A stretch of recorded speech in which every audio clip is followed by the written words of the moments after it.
Bismillahirrahmanirrahim. Assalamualaikum warahmatullahi wabarakatuh. Nabi itu sangat menghargai suku. Sebagai orang Quraisy, beliau menghargai Quraisynya. Sebagai keluarga klan Bani Hashim, beliau menghargai Bani Hashimnya. Tapi beliau juga menghargai suku-suku yang lain. Contoh, Nabi memuji banyak sekali bangsa di antara bangsa-bangsa yang ada di antara para sahabat. Contohnya, Nabi memuji bangsa Yaman. Orang Yaman tuh dapat pujian dari Nabi. Di antaranya kata Nabi, orang Yaman itu adalah penduduk yang ahlul Yaman. Ahlul Yaman itu berarti masyarakat Yaman, bangsa Yaman. Orang Yaman itu adalah orang yang sangat lembut hatinya.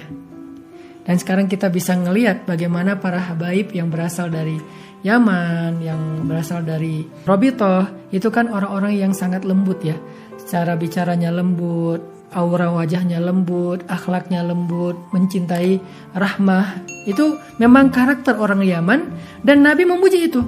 Artinya Nabi itu bisa melihat sisi positif dari satu bangsa. Bukan membenturkan, tinggalkan nasionalisme kalian sekarang hanya Islam saja. Enggak. Justru Nabi pengen memberitahu kepada kita bahwa semakin kalian Islami, kalian semakin harus juga nasionalis. Sehingga Nabi membangkitkan sifat nasionalisme kebangsaan itu dengan mengambil satu karakter yang dominan dan spesial dari satu bangsa itu. Contohnya, Ahlul Yaman, penduduk Yaman itu lembut-lembut, perasaannya halus, Ahlul Yaman. Ketika Nabi bicara tentang Syam itu dulu pusatnya Palestina. Tapi kalau wilayahnya sekarang udah terbagi-bagi, ada Palestina, ada Yordania, ada Suriah, itu Syam. Dulu kan Syam itu satu kawasan dan pusatnya adalah Al-Quds, Masjid Al-Aqsa itu pusatnya. Tapi sekarang Syam identik dengan Suriah, padahal Syam itu identiknya dengan Palestina. Suriah itu adalah halamannya Syam. Pusatnya Syam itu ada di Palestina. Jadi kalau bahasa Al-Quran, Alladzi barakna haulah, yang kami berkahi sekelilingnya itu Syam. Syam Suriah, Syam Yordania, tapi pusatnya adalah Al-Quds. Ketika Nabi bicara tentang Syam, Nabi bicara tentang keteguhan. Jadi bahasa Nabi mah, Syam itu adalah penduduk Syam itu penduduk-penduduk yang teguh, yang sabar, yang tabah. Dan sekarang kita melihat betapa sabarnya penduduk Palestina menghadapi penjajahan Israel. Gak kebayang saya tinggal di sana seperti apa. Sulit sekali pasti. Dan kita kadang-kadang dengan kondisi yang gak perang aja banyak pengemis. Kondisi yang gak perang aja banyak yang ngeluh. Kondisi yang gak perang aja banyak yang depresi, bahkan mental illness dan bunuh diri. Angka bunuh diri kita lumayan mulai naik nih. Angka mental illness semakin bertambah kasusnya. Angka perceraian, wah gila-gilaan di kita. Tapi di Syam justru sebaliknya. Angka bunuh diri hampir gak ada kasus bunuh diri. Kemudian depresi juga nggak ada, kriminalitas rendah dibandingkan dengan kita yang dalam kondisi nyaman, tapi kriminalitas semakin tinggi. Ini artinya mereka orang yang tabah, menghadapi ujian tabah sehingga tidak nekat, nggak pendek akal gitu sampai melakukan hal-hal yang tidak baik. Itulah Syam. Nabi memuji Syam. Lalu ketika bicara Turki, Atrok, Nabi juga memuji orang Turki, kebangsaannya dan karakter istimewanya. Nabi nggak bicara yang negatif. Nabi itu orang yang sangat positif thinking. Ketika Nabi bicara tentang Turki, Nabi bilang apa? Utrukut turka ma tarakukum. Jangan ganggu orang Turki kalau mereka tidak mengganggu kalian. Kenapa? Orang Turki itu terkenal dengan kekuatannya dan azamnya. Jadi Turki itu terkenal dengan jaish, pasukan yang kuat-kuat gitu. Dan kita kalau nonton film-film Turki sekarang kan banyak nih drama Turki. Kelihatan kan gimana kuatnya orang Turki itu. Gimana tangguhnya mereka. Kalau mereka ada luka ditutup pakai besi panas tuh kayak dikai gitu. Bahkan teriak juga enggak. Kita baru kegores dikit teriaknya minta ampun ya. Yang kegores di ujung jari tapi perbanyak sampai sini. Nah artinya ada kelebihan orang Turki yang Nabi puji, yang Nabi lihat. Dan Nabi angkat itu nasionalismenya. Utrukut turka ma tarakukum. Nanti Nabi bicara lagi tentang Mesir. Ketika bicara tentang Mesir, Nabi memuji Mesir sebagai pasukan-pasukan yang tangguh. Dan memang Mesir itu pasukan-pasukan yang tangguh. Dan kita bisa membaca sejarah sejak zaman Firaun, walaupun belum Islam, mereka pasukan yang tangguh. Kemudian dalam lingkup yang lebih kecil, Nabi bicara tentang kesukuan. Nabi memuji suku. Contoh, ketika Abu Dzar Al-Ghifari, berarti dia dari suku Ghifar ya. karena nama belakangnya Al-Ghifari, berarti dari suku Ghifar. Ketika Abu Dzar datang ke kota Madinah membawa 2 suku yang udah masuk Islam di tangan Abu Dzar, yang pertama namanya suku Ghifar, yang kedua namanya suku Aslam. Ketika mereka masuk ke kota Madinah, Nabi memandang mereka dengan penuh rasa takjub, dengan rasa respek, dengan wajah berseri-seri, nggak ada rasa sinis sedikit pun. Ketika ngelihat suku lain, Nabi itu menghargai setiap suku. Ketika suku Aslam dan suku Ghifar masuk, Nabi mendoakan mereka sesuai dengan nama mereka. Ketika suku Ghifar masuk kota Madinah, Nabi mengangkat tangannya dan mendoakan, "Ya Allah, ampunilah penduduk Ghifar." Karena Ghifar itu artinya ampunan. Maghfirah, Ghifar itu artinya ampunan. Sehingga Nabi mendoakan orang-orang Ghifar menjadi ahlul maghfirah, orang-orang yang diampuni semua dosa-dosanya.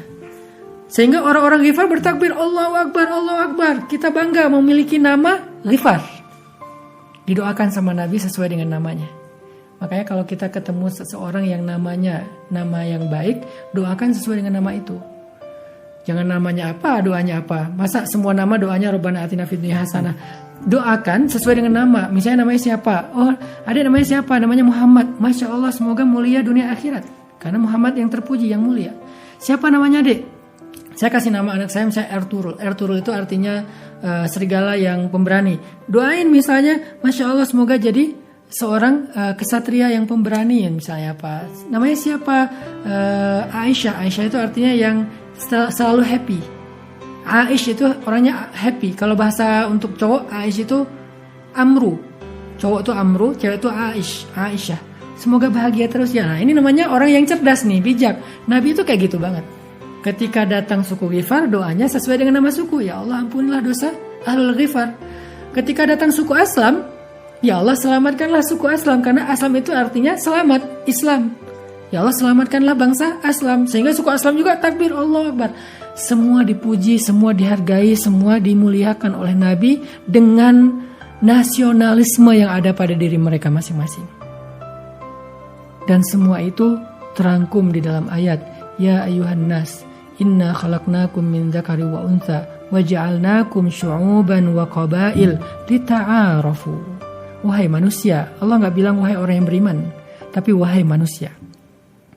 Sesungguhnya kami menciptakan kalian dari laki-laki dan perempuan, yaitu Adam dan Hawa, dan menjadikan kalian syu'uban wa qabail, berbangsa-bangsa dan bersuku-suku. Indonesia kayaknya perlu banget menjadikan ayat ini sebagai moto nasionalisme kita. Karena Indonesia kaya dengan suku. Keren, Indonesia tuh keren banget. Dan harusnya modal itu menjadikan kita menjadi bangsa yang paling dewasa dalam menyikapi perbedaan. Bukan yang paling sensitif terhadap perbedaan. Bukan yang paling larut dan semangat mendebat tentang perbedaan. Itu aneh.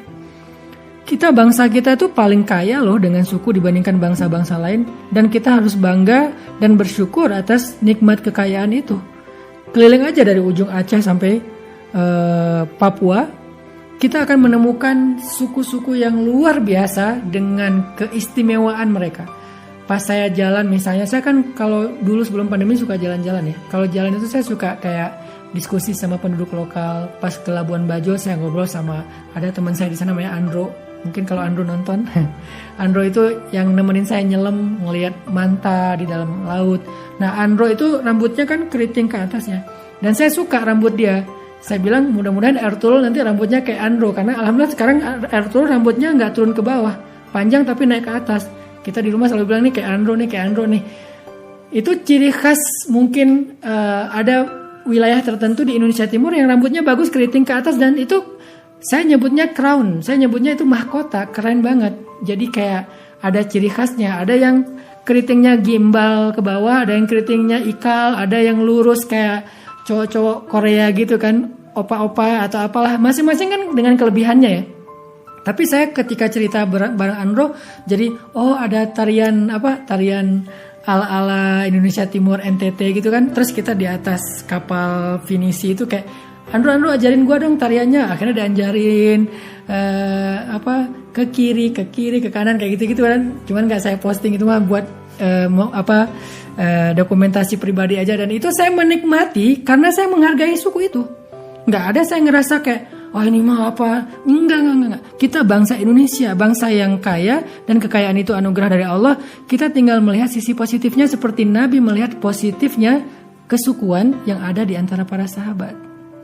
Nabi nggak pernah mencoba menghilangkan semua suku yang ada cuma Islam, enggak. Yang Nabi larang itu bukan itu. Yang Nabi larang itu adalah fanatisme jahiliyah. Man qatala tahta rayatin ummiyah fakutila fakitlatun jahiliyah, kata Nabi. Siapa yang berperang karena kesukuan, yang dilarang itu konflik kesukuan.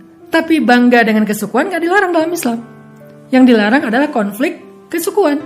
Siapa yang berperang karena kesukuan, lalu dia terbunuh, maka dia mati dalam keadaan jahiliyah. Kesukuan di sini bukan hanya suku etnis, tapi juga kelompok.